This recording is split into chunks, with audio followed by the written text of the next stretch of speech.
right. I have a couple of items for all of you at the top, and some charts. We love charts in here. In today's encouraging report, initial claims for unemployment insurance fell to their lowest level and below 400,000 for the first time since the pandemic hit. This is just the latest evidence that President Biden's economic strategy and vaccination plan are working.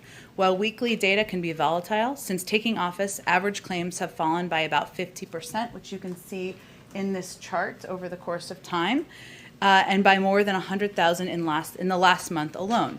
And earlier this week, the Organization for Economic Cooperation and Development, the OECD, as it's commonly known, one of the leading bodies in analyzing economic growth around the world, increased their projection for U.S. economic growth this year to 6.9%, due to the strength of the American Rescue Plan and our pandemic response to get Americans vaccinated and lift our economy out of the crises that we inherited. In fact, the United States is the only major industrialized nation to have its growth projection through 2025 revised upward. We also learned earlier this week that manufacturing activity in May was near its highest level in more than 15 years.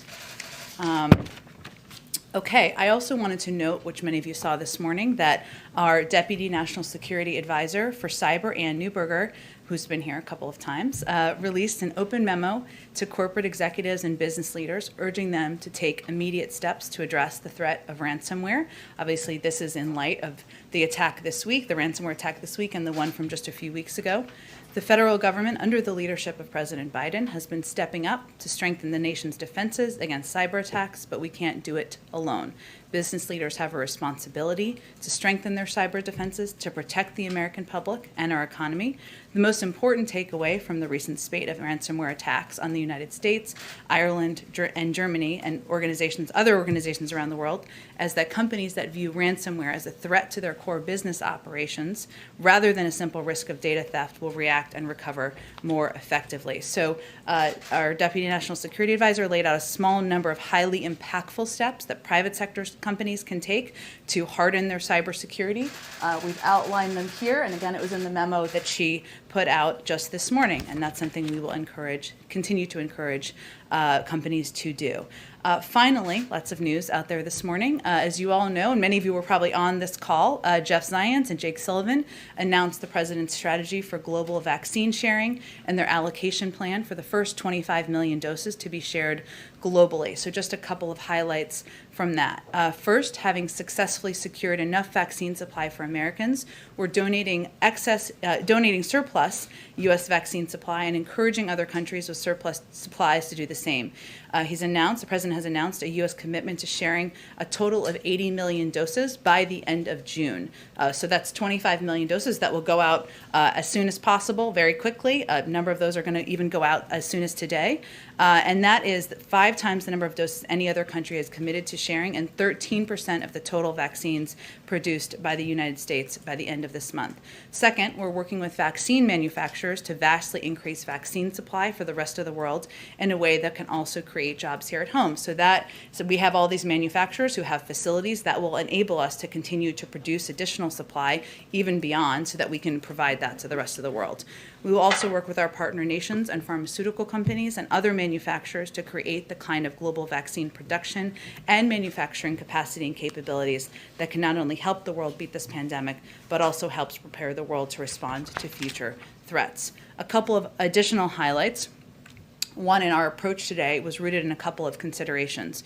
One, ensuring vaccines are delivered in a way that is efficient and equitable and follows the latest science and public health data.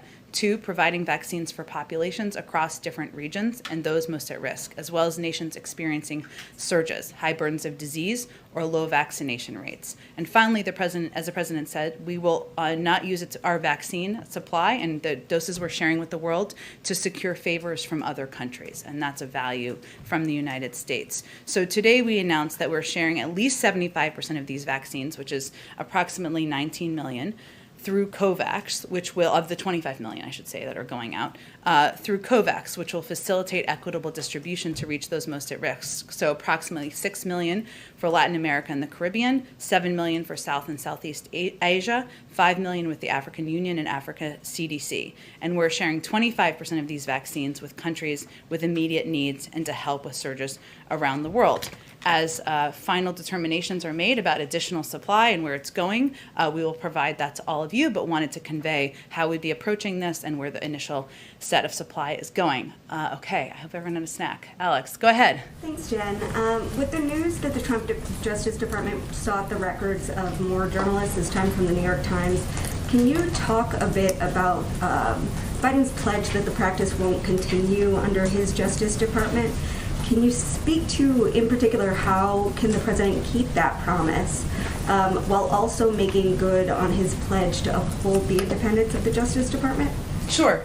Well, let me, for those of you who didn't follow as closely what Alex referenced, though I bet many of you did, this is the third announcement by the Department of Justice of attaining records of journalists during the last year of the Trump administration, so something they're projecting publicly that happened during the last year of the Trump administration. They've also indicated that this is the last.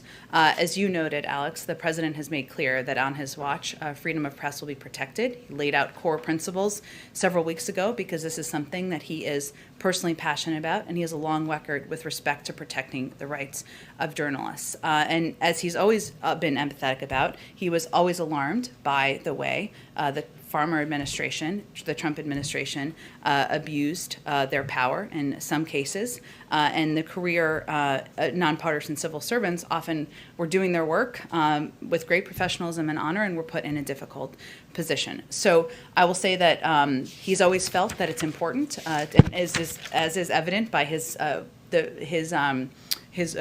words he shared just a few weeks ago, that we should always be refining and improving our approaches to how we approach this issue and any other issue. I don't have anything to preview for you in terms of a specific policy moving forward, but it's something that he is, that's kind of his principles he will approach this from moving forward. Well, you said the White House had not spoken to the DOJ about this particular issue. Was it just a suggestion to the DOJ? I mean, how is this going to become codified? Well, obviously the president spoke to it himself publicly, and we're in touch at the appropriate layers of the White House and the Department of Justice. And but certainly this is the position of the President of the United States, what principles he wants to abide by as president, and he conveyed that publicly, so it wasn't exactly in secret. Sure. And then on infrastructure, President Biden tried to give Republicans an alternative to funding infrastructure. He suggested a 15% minimum tax rather than a hike in the corporate tax rates. So can you talk a little bit about how this informs his broader vision? Is this a change to his broader vision on infrastructure? And is he basically proposing that no profitable corporation should be able to avoid taxes? Is that the sort of founding principle of that proposal? Well, on the last one, that's absolutely a principle. I will note, and I know this was a lengthy fact sheet at the time, but the book minimum tax, which is the 15% minimum tax, was actually in the American Jobs Plan as one of the pay-for components. So what happened over the last couple of days, and also in the meeting yesterday, is that the president did a thorough review of all of the tax reforms he's proposed, many of them on the campaign. So he talked about this on the campaign. It was in the American Jobs Plan as a pay-for, and also is reflected in our budget that we just put out last Friday. And he looked to see what could be a path forward with his Republican colleagues on this specific negotiation. Now, I think it's important to step back and remember that what the proposal is about, the American Jobs Plan, is a historic investment in infrastructure, modernizing our nation's infrastructure, becoming more competitive around the world. He's proposed ways to pay for it, right? Others have not exactly done the same in many capacities. So this is a way for him to identify pieces that he's long been proponent of as ways where he feels it would not violate. This should be completely acceptable to a number of Republicans who have said that they want to leave, their bottom line is they want to leave the 2017 tax law untouched. So I wouldn't say it's a new approach by the president. This is in our budget. It was on the campaign. It was in the American Jobs Plan proposal. He also talked, of course, about the benefit of tax enforcement and how that could be a revenue raiser. But what really should stand out at this point to people is that opposing this proposal would mean not only opposing raising taxes on the wealthiest Americans who've done extraordinarily well during the pandemic, it would mean opposing the very enforcement of the 2017 tax law. It would mean maybe having the view that that nobody should pay, that these 50 corporations who didn't pay taxes shouldn't pay any taxes at all. And that certainly is not the view the president has. And one more quick one. Can you clarify the president's position on the filibuster? In what way? I've talked about it quite extensively yesterday. I'm happy to repeat it and often, but the president's view is that he believes that there should be a path forward for Democrats and Republicans to work together to get the job done on behalf of the American public, whether that is voting rights and ensuring that more people have access to voting rights, or whether that is moving forward on other priority items for him. He has talked in the past about a move back to the talking filibuster. It shouldn't be so easy to invoke the filibuster. That is his view, but it hasn't changed beyond that. Go ahead. Jen, following up on infrastructure quickly, the President and Senator Capito had said they aim to reconnect tomorrow. Is that going to be another face-to-face meeting here at the White House, or is that going to be happening virtually? It's a great question, Monica. I think it could, I don't have a definite format for you, but it certainly could happen. They're just going to reconnect and engage. It certainly could happen on the phone. And is the expectation from the White House that tomorrow Republicans will offer yet another counter proposal, and that may be the final step in this set of negotiations, or do you anticipate this will go through the weekend until Monday, June 7th? I know everybody's excited to work through the weekend.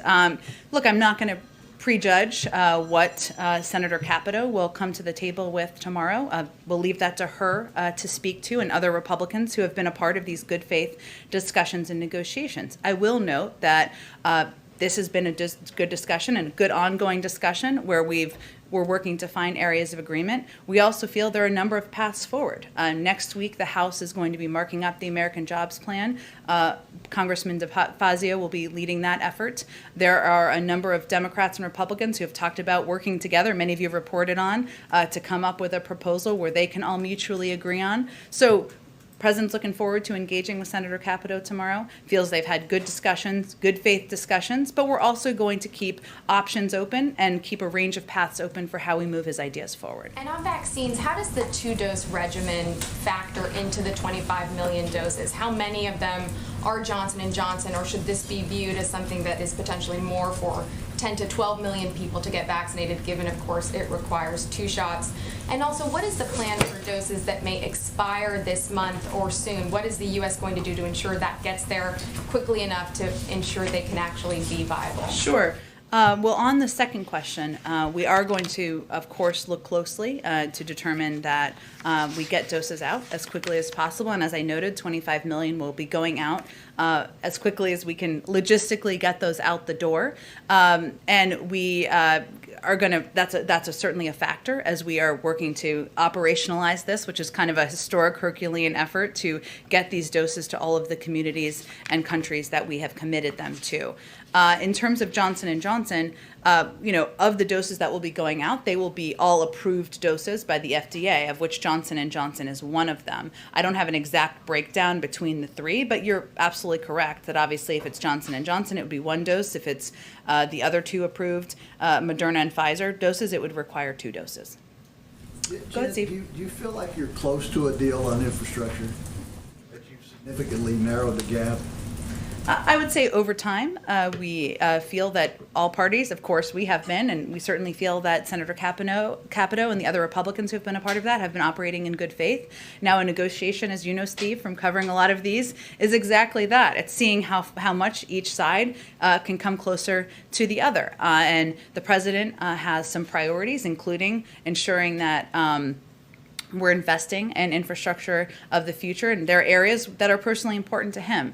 Making sure we're rebuilding veterans hospitals, making sure we're making electric vehicles a reality, charging stations, buses, et cetera. Some of these proposals have been in our counter proposal and the original proposal. And certainly part of negotiating is coming up in numbers. And has he abandoned the plan to raise the corporate tax rate to 28%? Absolutely not. Absolutely not. What the president believes is, one, that corporations can afford to pay a little bit more. And that's a way that we can pay for a range of the bold proposals that he has put forward. But he also took a look at these proposals and all of the tax proposals that he has put forward over time to find a way where there should be pay-fors that, based on their bottom lines, many of the Republican negotiators should be able to agree to. Lastly, Israel seems to be on the cusp of a new prime minister. What's at stake for the United States here? Does policy change as a result of this leadership change? We will leave, which won't be a surprise to you, Steve, the politics and the determination about political formation in Israel up to the parties there. Israel will remain an important strategic partner, one where we have an abiding security relationship, and that will continue. Go ahead. I'll come back to you guys. I'm sorry. Go ahead. So just to clarify, is the president's position that he would be willing to do away with this increase in the corporate tax rate if Republicans agreed to a minimum 15% corporate tax rate? Well, let's take a step back. The minimum, the book minimum, was in the president's American Jobs Plan proposal as a proposed pay for. It was also in our budget. So this is not a new idea. This is a component of what he's proposed for a pay for that he's lifting up as a question as to whether they could agree to that, because it certainly doesn't violate anything about the 2017 taxes. So that's what he's putting forward as an idea that he's asking them where their point of view is. So he's saying it could be one or the other. Well, no, he believes that we should continue to look at raising the corporate rate. That is a way to pay for a range of ideas. He's got a lot of ideas out there, a lot of bold proposals, including that aren't a part of this infrastructure negotiation. And he continues to believe that corporations can pay more. But the bottom line is that these proposals he's put forward as pay-fors in the American Jobs Plan, including IRS enforcement, which is also in our budget, of course, and this book minimum tax, are ways that unless you think corporations shouldn't pay any tax at all, and we'll leave that to others to speak to, then there should be a way to find a path to agreement. And how was that proposal received by Senator Capito? I'll leave that to her and others to Okay. speak to. The president said yesterday that he's putting Vice President Harris in charge of the White House's efforts to combat voting restrictions around the country. What is this effort going to look like exactly? What is the White House going to do to push back on bills that are making their way through state legislatures? Well, first I would say that the vice president put out an extensive statement on this just 2 days ago. And she has this assignment because she asked to lead the effort on voting rights, because it's an issue she is personally passionate about, and she wants to spend time and effort and energy working on. What she's conveyed, and what the president certainly supports and agrees on, is that there's a federal component here, continuing to push for legislation to move forward at a federal level. But there's also an important component of working with grassroots organizations, leaders in states, and others to see how we can push back on laws that have been that are moving toward getting approved, that make it harder to vote, and how we can use the power of the vice presidency to activate energy and engagement on these issues. And then finally, the FBI has been investigating Postmaster General Louis DeJoy in connection with his former business. Does President Biden believe that the Postmaster General should step down or be replaced? He'll leave the investigation and the process forward to the Department of Justice. Go ahead.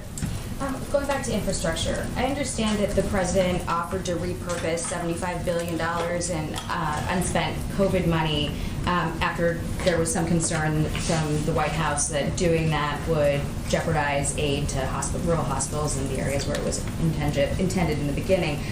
What changed in that negotiation, and then is there any more room for that given the jobs report and the 20 states not taking enhanced federal unemployment anymore? Could more be taken from unemployment to dedicate to the $75 billion and bring it up? First, let me say that what he's referencing, or there might be some openness to, is pre-ARP money, which passed during the prior administration. There is a tiny minimal amount left. So that's certainly not going to pay for the vast majority of these proposals.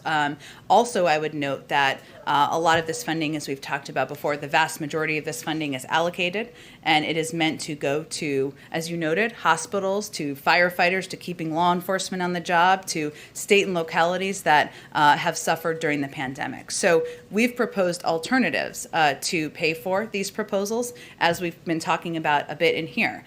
Why wouldn't it be a better option for companies that paid no tax to pay 15%, which is still a lower tax rate than even was in the Trump tax package. Why wouldn't it be a better proposal to invest in enforcement, IRS enforcement, something that's supported by 84% of Republicans in the country? So there are a range of ideas out there. The president's bottom line is he's not going to raise taxes on people making less than $400,000 a year. He's proposed a lot of different options that don't cross that red line, and he's looking forward to seeing what the other side has to offer. Where did that $75 billion come from? Like, what pot did it come out of? The pre-ARP COVID funding. Okay. And then going to the emails with Dr. Fauci, there was an exchange between Dr. Collins and Dr. Fauci referencing a Fox News report discussing it as basically the lab leak as a conspiracy. Collins denied, jumping to conclusions, and he asserted that his mention of conspiracies was referring to the rumor that the virus was bioengineered as a weapon. Is that the position of the administration and their top health experts, that this was not engineered, or is that still an open question and part of this review? Well, I think we've spoken to this pretty extensively from here. Let me just say on Dr. Fauci and his emails, he's also spoken to this many, many times over the course of the last few days, and we'll let him speak for himself. And he's been an undeniable asset in our country's pandemic response. But it's obviously not that advantageous for me to relitigate the substance of emails from 17 months ago. We've launched, based on the president's direction, an entire internal review process to use all of the resources across government to get to the bottom of the origins. And that's a 100-day process, and we'll look forward to providing more or 90 days, when it's concluded. Can you speak at all to the Vanity Fair report about this State Department fact sheet that came out 5 days before inauguration? 5 days before this president's inauguration? Correct. Do you know if there was any crossover of that, how that was seen by this administration, the conclusions that they were trying to put out in the final days of the Trump administration? I think I'm just going to focus on our own internal review that's going to use every resource in the federal government, whether that is our health experts, our medical experts, our national security team, to see what more we can unearth about the origins, which certainly we all want to get to the bottom of. Go ahead. Yeah, back on infrastructure. So just to be clear, this $1 trillion in new spending and the focus on the minimum tax instead of corporate tax hikes, is this the president's best and final offer to Republicans? Well, first of all, I think it's important to note we have a range of means for moving the president's ideas and proposals forward. And the president's going to have a conversation with Senator Capito tomorrow. He's very much looking forward to that. I will tell you for clarity that what he put forward would have been new spending on top of a baseline of $400 billion over 5 years. That amount of money that would be expected to be invested in infrastructure regardless of these talks. And beyond that, I think in terms of the pay-fors, we're open to other options. The president is just not going to raise taxes on Americans making less than $400,000 a year. If the Republicans want to go back to raising the corporate rate as a part of this specific negotiation, we are absolutely for that, and we think that these corporations could pay more. If there are other options, great. We're not going to go down the road of user fees or other areas that would raise taxes on the American people. And how much of the plan does that minimum tax cover? Does the White House think? It's in our budget. You can take a look. And just on the corporate tax rate, are you confident progressive Democrats in Congress would get behind a proposal that doesn't include an increase in the corporate tax rate? Well, to be clear, the president absolutely thinks that corporations can afford to pay more, and especially including corporations that paid zero in taxes over the last several years. That's why it was in his proposal as a pay-for, and certainly a range of members, including progressives, are certainly well aware of what was in the president's American Jobs Plan proposal as pay-fors. And just on the cyber hacking, the White House is telling businesses to take steps to prevent this. What's the message to Americans, to businesses that keep seeing these hacks happening? Would you consider enforcement? Would you consider other regulations that would try to make this, stricter to prevent these cyber attacks? Well, first I will say that there has been ransomware is a global problem, as I think you all know. and we've seen these attacks, ransomware attacks, I should say. We've seen these attacks disrupt organizations around the world, from hospitals across Ireland, Germany, and France to pipelines, as you all know, in the United States, and banks in the United Kingdom. These attacks have been on the rise for years because these criminal groups are able to make a profit off the backs of businesses, schools, local governments, and more. That's one of the reasons that we're doing our own review internally, which has the focus of 4 lines of effort, because we recognize this is an increasing threat, that it is a threat here, but it's also a threat around the world, and certainly one that we'll be discussing on the president's trip in just 2 weeks. Our focus is on the disruption of ransomware infrastructure and actors, including through close cooperation with the private sector, part of that communication, building an international coalition, hence part of the president's trip, expanding cryptocurrency analysis to find and pursue criminal transactions, and reviewing our own ransomware policies. That's ongoing, something that's a priority to the president, and will be a priority on the national security team. Go ahead, Caitlin. Does he view the $1 trillion in new spending as the lowest he is willing to go? Not going to negotiate from here, but certainly we look forward to the president having the discussion with Senator Capito tomorrow. And as a reminder, there are some other some other paths that are currently happening. We're days away from the House marking up the American Jobs Plan. That's something a lot of Democrats in Congress are pretty excited about, as you all know. And also there are, as has been evidence in much of your reporting, Democrats and Republicans who have been working together to come up perhaps with their own proposal. So we're looking forward to seeing that as well. So we're going to keep optionality on the table, and we'll see how the conversation goes tomorrow. Okay, so he could potentially be open to going to lower than $1 trillion in new spending. I'm not going to give you any new bottom lines from here, but I think it's important to note that there are a range of options moving forward, and certainly his approach and his priority is making a historic investment in infrastructure, creating millions of jobs, and seeing how we can do that as quickly as possible. You noted that the markup is just a few days away. Does he see Monday as kind of the deadline for any major breakthroughs on where these talks are going? No. He's going to continue to have conversations with Democrats and Republicans about what the path forward may look like. And certainly it's an important moment in the timeline, of course, because there will be movement then. We've seen Speaker Pelosi talk about how she wants to move forward with infrastructure in June. We've seen Leader Schumer talk about how he wants to move forward with infrastructure in July.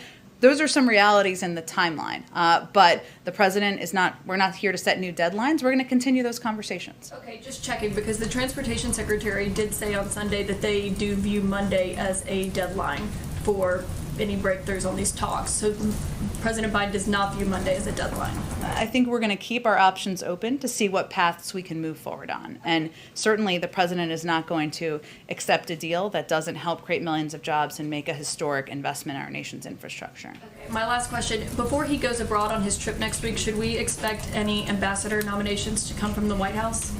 I don't know yet, Caitlin. We will see. I know that there's an interest in that, and we hope to have more soon. And I would note that one of the processes in the ambassadorial nomination process is that countries have to agree to these selections, and so sometimes that's part of the timeline. Is that holding this up? Not a hold-up, it's just part of the process. So go ahead, Annie. In general, when so much of Biden's agenda includes long-term things that will take a while to break through, even once they're passed, infrastructure being at the top of that list, is the White House concerned that Congress is moving slower than a snail's pace on everything from democracy reform to a policing bill to these endless infrastructure talks, and then it will get harder as you get closer to the midterms to tackle your priorities? No, that's not our view. I would say first, the American Rescue Plan passed at a pretty rapid speed. That's typically faster than most pieces of legislation, as many of you know, moves through Congress. I mean, not that this is necessarily our model in terms of timeline, but the Affordable Care Act took a year to move through Congress. And so we certainly recognize that sausage making is messy. It takes some time. The president has talked about wanting to sign a bill into law this summer. And there is certainly appetite and interest and a commitment to moving forward on infrastructure from Speaker Pelosi as well as Leader Schumer. I would say as it relates to police reform, we certainly know that coming together, in order to get that across the finish line, there needs to be agreement from the negotiators about what the path forward looks like. They've said they're making progress. They've been encouraged by the tone of the discussions.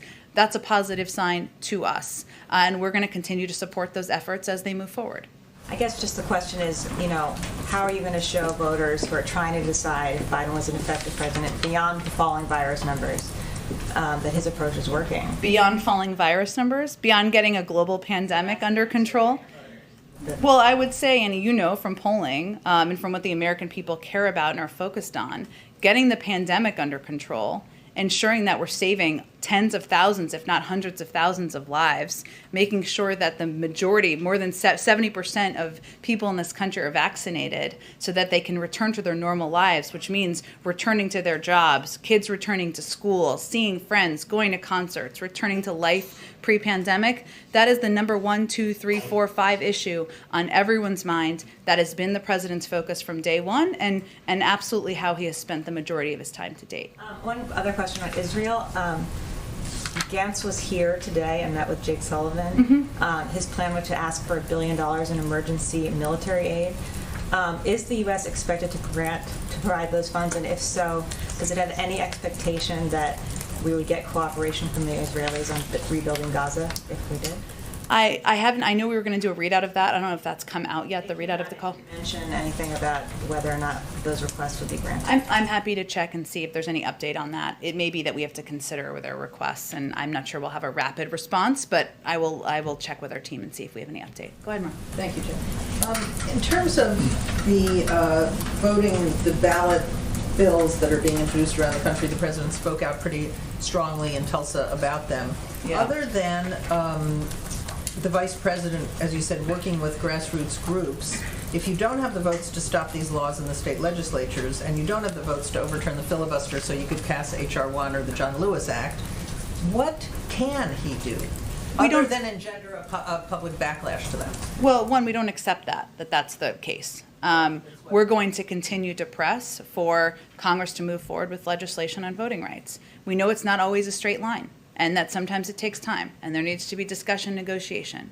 And in states, it's not just about engaging with community organizations. We're also talking about working with the private sector, working with voting rights groups, strengthening and uplifting efforts on voting rights nationwide. So this is an across-the-board effort that's not just focused federally. It's also focused on states. It's also focused on local and grassroots organizations. And certainly one of the president's lessons from having done this for 50 years or more is that the engagement and the activism of the American people is often the driver of change. And so part of this effort is certainly to engage with that. Even though some of these bills have already been signed into law or about to be.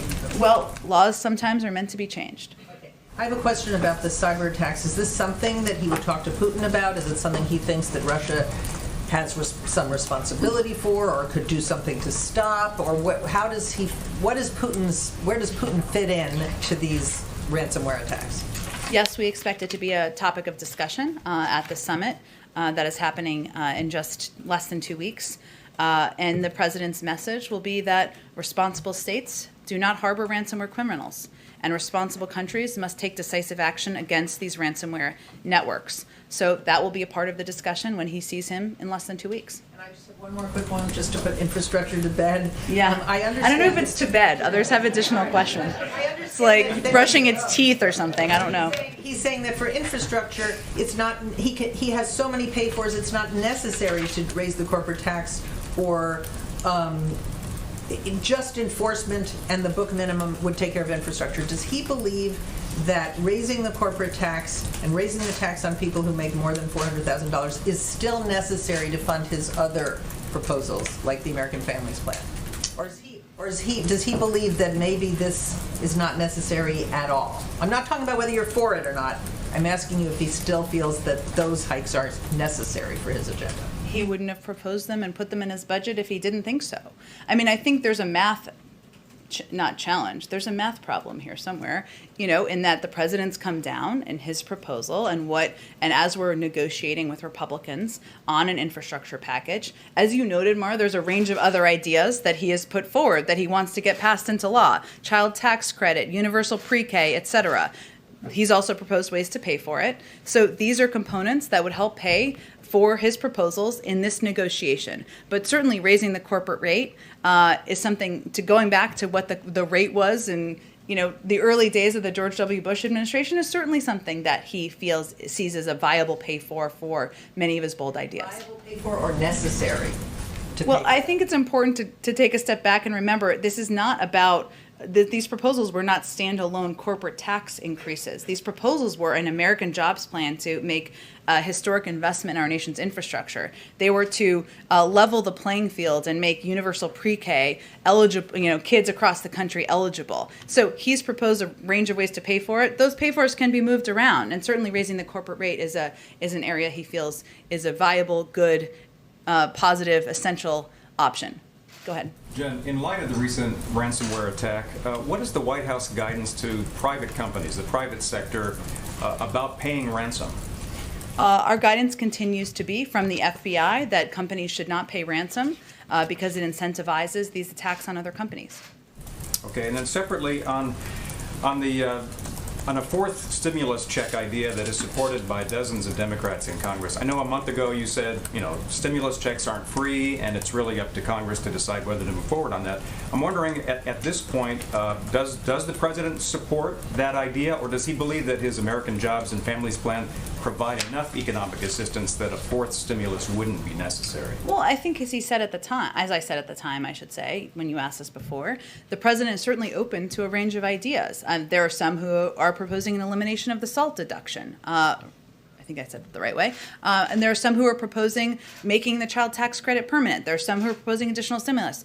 He's happy to hear from a range of ideas on what would be most effective and what's most important to the economy moving forward. But he's also proposed what he thinks is going to be most effective for the short term, for putting people back to work, to getting through this pivotal period of time, and also to making us more competitive over the long term. And just to clarify, the president does support an extension of the family child tax credit that's going to start taking effect next month, correct? It's in his American Families Plan, he's proposed an extension of the child tax credit. Okay. Yep. Go ahead. Thank you.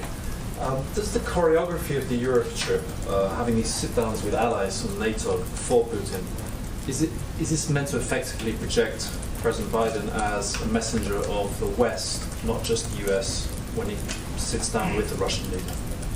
Well, I would first say that his commitment to attend the G7 and NATO predated the scheduling of the summit, just factually, as you all know. But I would certainly say thematically that what you'll see from the president and in NATO, and certainly discussing issues as it relates to cyber threats, the threat of climate change, or problematic behavior from some where we have disagreements, including Russia, including China, would certainly be a part of those engagements. Would it be fair to say that that theme you're talking about, the democracy over autocracy, is that maybe his guiding theme through that whole week? Stay tuned. Okay, go ahead, Eugene. The president hasn't nominated someone for the top antitrust role at the DOJ yet. Mm-hmm. It's the longest since before H.W. Bush. I'm just wondering if there's a holdup there, and if so, what is it? I'm not aware of any particular holdup, and certainly he wants to select and nominate the right people for each of these important positions. We can check and see if there's any update on the timeline. And on HR 40, President Biden was obviously in Tulsa there. I was also there talking to some activists, and they heard from the president and have heard from this White House that he is supportive of a committee to study reparations, which is what HR 40 would do. But he hasn't called for Congress to pass HR 40 or talked about his support for the bill specifically. So I'm just curious if he supports the bill as written that just went through. Well, he supports a number of components of the bill, including the funding and the proposal for a study, which he feels would be the next important step forward and something that he feels would be absolutely correct in addressing this moment in history, these moments in history. But not HR 40 as I don't have more of an assessment of the legislation, but he, of course, supports a study of reparations and feels that would be the best next step. Go ahead. Thank you, Jen. I know that you don't want to relitigate what happened when Biden wasn't in office and when those emails were sent. You guys were That's a setup. Probably. Okay. But has anyone from your team briefed the president on what was in those FOIA Fauci emails? I'm not aware of him being briefed on the publicly reported emails. And then, given that there were some things that Fauci said privately that contrasted with what he said publicly, whether it was masks or whether or not someone who had the virus, had immunity, or other questions as well. I mean, does he still have confidence in his NIH director. Does this change anything at all? No, the president and the administration feel that Dr. Fauci has played an incredible role in getting the pandemic under control, being a voice to the public throughout the course of this pandemic. And again, I would reiterate, a lot of these emails are from 17 months ago or more, certainly predating this administration, but some time ago as we look to history. This morning on Morning Joe, Anthony Fauci said that one of the ways to get transparency from the Chinese on the origins of COVID-19 was to, quote, "don't be accusatory." Does the president feel that the initial investigation of the origin of the virus, including that WHO survey that your team had deep concerns over, was the problem with that it was too accusatory? I mean, is that a problem that this administration is being accusatory? Or, I mean, is this a situation where, just following the evidence where it leads? I think our primary objective here has been working with the international community, rejoining the WHO, working with the international community to unite and pressing the Chinese to be transparent, to provide the underlying data so other scientists can take a look at that data and to participate in a constructive way in the second round of the next round, or the next phase, I should say, of the WHO investigation. As we noted at the time when we announced our own internal next step here, our 90-day review, one of the things that was happening in the timeline was the Chinese conveying that that was not their inclination. So I can't assess what the impacts are. I can tell you what our position is and what we've been pressing for on the international stage. Go ahead. Yes, just about the 90-day review, one thing that's not clear is how is it that the U.S. intelligence officials knew about the workers in Wuhan labs, that they knew about them getting sick back in 2019, and then in February, the intelligence officials were saying that they still hadn't ruled out the possibility that the virus came from the lab. But the inquiry didn't happen until late May of this month. And I'm wondering what took the U.S. so long before it launched this. That's not actually an accurate depiction of the timeline. The president actually asked his intelligence community to look into, to do an internal assessment, which then was presented to him in an internal meeting back in March. Yes, but the official, the 90-day inquiry that when you're describing, like the full look at this hypothesis, that was not announced publicly, and people were not aware of it until May 26th. He didn't decide to launch it. The timeline here was he asked the intelligence team to do an internal review, an internal assessment. When that was done several weeks ago, he asked it to be made public to declassify that information. That goes through a process, sometimes takes a couple of weeks to do. When that assessment was done, we were presented with an option for a public statement, and the president decided we wanted to do a more extensive review and tap into our lab scientists and experts, more of our national security team, to see what more we can uncover over the course of 90 days. That's the timeline. Yeah, maybe I wasn't saying it, or maybe I was saying it too specific with the dates, but the bigger question is what took the U.S. so long to take it seriously when there were reports about the possibility of this virus coming from there, We would completely refute that argument or notion. Obviously, the president asked his intelligence team to do an internal assessment, which happens all the time. We rarely talk about that publicly. We obviously took the step to declassify that, and that's something that he did early on in his administration. Go ahead. Go ahead. Oh, great. Okay. Sorry, Nancy. I didn't mean to skip you. Go ahead. Vaccination rates are slowing down, and with the National Month of Action, if you do not get to that 70% goal, what is your plan B, and is there concern that you have to throw in some more incentives in there? Well, first, we're not going to prejudge our outcome here on July 4th. That's why we launched the Month of Action, and one of the reasons why we are working with every entity that can play a constructive role here. Free beer, that seems to be very appealing to the public, it seems, by headlines. Krispy Kreme donuts, getting into raffles for flights, and a range of incentives that states are implementing. Many of them did not come from us, obviously, because we recognize that at this stage, and we always knew that the rate of vaccination would slow down, because we were at a period of time, we went through a period of time where there wasn't enough supply for the demand, and then we got to a period of time where we had more supply than the demand, and that's why we launched a $3 billion effort to do local engagement, working with community leaders, clergy, other trusted voices, doctors, pediatricians. But now we're at a 1 month. It reminds me a little bit of political campaigns where you are knocking on doors, you're making phone calls, you're incentivizing, all legal, of course, ways to get people to the polls. This is how can we get more shots in arms, and we've welcomed the engagement from a range of entities in the private sector to do exactly that. I will also say, as of yesterday, about a dozen states had met their 70% or higher. And ultimately, this is going to be up to individuals to get shots in their arms. We can take every creative step we possibly can take. We also understand we don't have 100% control here, but we're going to do everything we can from the federal government to reach that goal. Create this initiative with shots in the shops within barber shops across the country. How are you going to work with other, I guess, communities, especially in the South, where there is a concern that those vaccination rates are going down? Well, you're absolutely right that we are, and they're going down in different parts of the country, which again, we anticipated. But in communities and areas where we've seen the lower numbers are actually primarily under 40, and they're more among young people. And so one of the ways we focused is on how we can reach and engage with the communities that don't have the highest percentage rate. People over 65, there's a huge percentage of people who have received their first and even second doses, and even over 40, it's quite a high percentage.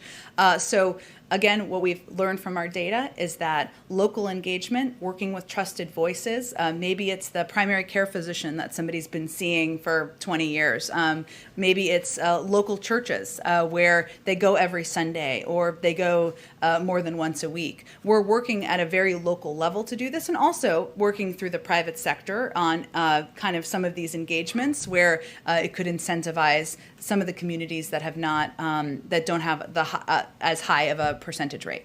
And last question, does the president have an idea of when things will be quote unquote back to normal, especially with these ramping up of vaccine efforts? Well, we obviously are guided by CDC guidance, but what we've seen, and they've announced over the last several weeks, is that, if you're vaccinated, you don't have to wear a mask inside, outside. Going into stores, we've seen that in around the country as well. So we're already seeing a move toward back to normal, but it really depends on community to community. And that's the other guidance that we have been providing and emphasizing, because if a community has a vaccination rate of 80%, they are clearly in a different place than a community that has a vaccination rate of 55%. So it's really going to be determinations made at a very local level about what is safe. Go ahead, Nancy. Just in terms of, back to the corporate tax rate for a second, if it's something that the president is willing to, drop out of a potential bipartisan infrastructure deal, does the White House see it fitting in as a pay-for the American Families Plan, or where else could that be slotted in? We have no shortage of ideas around here, Nancy. I will note that, again, he's put forward a range of ways to pay for his big, bold ideas, including raising the corporate tax rate. And there are a number of components of his ideas that are not in this infrastructure negotiation right now. And you've referenced many of them in the American Families Plan. I'm not going to predetermine what all the aligning of items will be in the future, because that obviously isn't a package that's a part of this specific negotiation. But certainly he thinks that raising the corporate rate, ensuring, asking corporations many of whom have made a big profit during the pandemic to pay a little bit more is a very viable way to pay for ideas moving forward. And just one more thing on the COVID vaccination distribution. Sure. How does the White House expect to donate 80 million doses without AstraZeneca? Does that mean that the J&J shot will definitely be part of the distribution? Well, J&J has been approved by the FDA, so it would be those doses would be a part of what we're distributing, along with Moderna and Pfizer, including in this initial set of 25 million. AstraZeneca, as you know, we're waiting for FDA approval to even approve it to go overseas. That's something that certainly we could utilize those doses, and they would be a part of the doses of the 80 million. Go ahead. Go ahead, Alex. We're weeks and weeks in these infrastructure negotiations, and I'm curious, what does the White House think it has to show for it? What do you think? What progress would you point to? What would you point to show that we're closer to a deal than when this process began? Well, first, I would say that it may feel foreign, but the process of policymaking and negotiating can be messy and can. The sausage making isn't always beautiful or pretty. So that's what we're in the middle of right now. And the president has pledged to the American people when he ran for office that he would work with Democrats and Republicans to try to get important initiatives forward on behalf of the American people. This is an example of that. We're having ongoing discussions with Republicans. We feel that those discussions have been done in good faith. The president's looking forward to talking to Senator Capito tomorrow. We also are eager to see what proposal may be put forward by Democrats and Republicans who are talking about what they might agree on. So there are a range of paths forward here, and the president remains committed to his goal of signing a bill into law, historic investment in infrastructure, by the summer. And just one more. Yeah. The Remain in Mexico policy is ended. Is it still your message to immigrants coming from Central America not to come, that the border is still closed? Correct. Our message is still this is a dangerous time to come. We've been clear in our assessment that the MPP program, more commonly known as Remain in Mexico, was quite problematic. It led to dangerous and inhumane conditions along Mexico's northern border, in part because of the camps and the conditions at the camps. That's something the president talked about, or we've talked about for some time. And Secretary Mayorkas and DHS determined that the program does not adequately or sustainably enhance border management either. So our message continues to be this is not the time to come. We want to have an effective immigration system in place, including asylum processing at our border, and that has not changed. But ending the Remain in Mexico program is something we've long talked about our commitment to. Brittany, go ahead. Thanks, Jen. The president has tasked Vice President Harris with two contentious, if not at least very difficult to wrap your head around, time-consuming issues in American politics. Immigration in the Northern Triangle and race through voting rights, of not just the National Space Council stuff that hasn't kicked off yet, broadband, dealing with labor unions. Should we expect any other major additions to Vice President Harris's portfolio in the coming months? Let me say by the end of the year. Well, first, the president's confident that the vice president is absolutely up to the task. He sees her as a partner and someone who he is playing the role of a modern-day vice president, which is taking on challenging tasks, tasks that won't be easy, and that's certainly something he felt he did as vice president, and he is confident that Vice President Harris will do exactly the same thing. And as you know, she's traveling to the Northern Triangle next week. She's just taken on this initiative per her request on voting rights. She's going to be active on that in the weeks ahead. So I can't predict what's going to come our way or what initiatives she'll need to take on over the months ahead, but certainly these are two big tasks that he's confident in her ability to lead. You said earlier that Harris had asked to take on this issue of voting rights. Is that how her portfolio's been determined? Has she been the one advocating for herself for these other assignments, or has it been typically a discussion? They have regular lunches and they discuss areas where they know there needs to be one of them at the helm, and certainly this is an area where she expressed a direct interest in. I'm going to have to just wrap it up shortly, but go ahead. A little update on the White House cat. Is that something that's still happening here? Our readers are asking us a lot, so I feel I bet. I've been joking, although maybe it might be true, that we're waiting for Bad News Day for that to come out. If you see a tail wagging coming out of the briefing room, you'll know something bad's about to happen. I don't have any update on the cat. I know there's a lot of interest. Go ahead. What's the symbolic importance of the president's meeting with the Queen at Windsor Castle in the UK? And also, when he sits down with Boris Johnson, there's obviously a long history of meetings between American presidents and British prime ministers, but will this one be different because the UK is no longer part of the European Union? Well, we continue to have a special relationship with the United Kingdom, and I'm certain we'll have more to preview early next week about what the trip looks like, but there's a range of issues of mutual interest. We've talked about some of them in this briefing, from the future of economic growth in the world to addressing the COVID pandemic to security issues around the world. So they have a range of topics they can clearly discuss, and certainly it should be seen as significant that it's the president's first stop on a foreign trip. This is his first meeting with the Queen. Is that something he's always looked forward to? Does he have any kind of relationship with her, or was it the first time? Who among us wouldn't want to meet the Queen? I don't have anything more personal to read out. I will check and see if he has met her in the past. I believe he has, but let me check on that to confirm for sure. They issued, of course, a graceful invitation, which he certainly accepted. He's looking forward to seeing her with Dr. Biden as well on a couple days into his trip. In Tulsa, the president talked about the American Jobs Plan and what it does for closing the racial wealth gap. Does he give a cast-iron guarantee that whatever these negotiations are with Republicans, that will remain intact. There'll be no compromise on racial equity. Racial equity and addressing racial equity is central to the president's initiatives, his commitments to rebuilding our economy around the country, and certainly he's not going to give up on that. I'm sorry, I've got to wrap it up for another meeting. Apologize. Thanks, everyone. Call it a $1.4 trillion plan because it's a I will allow you to do the math yourself. Thank you, everyone.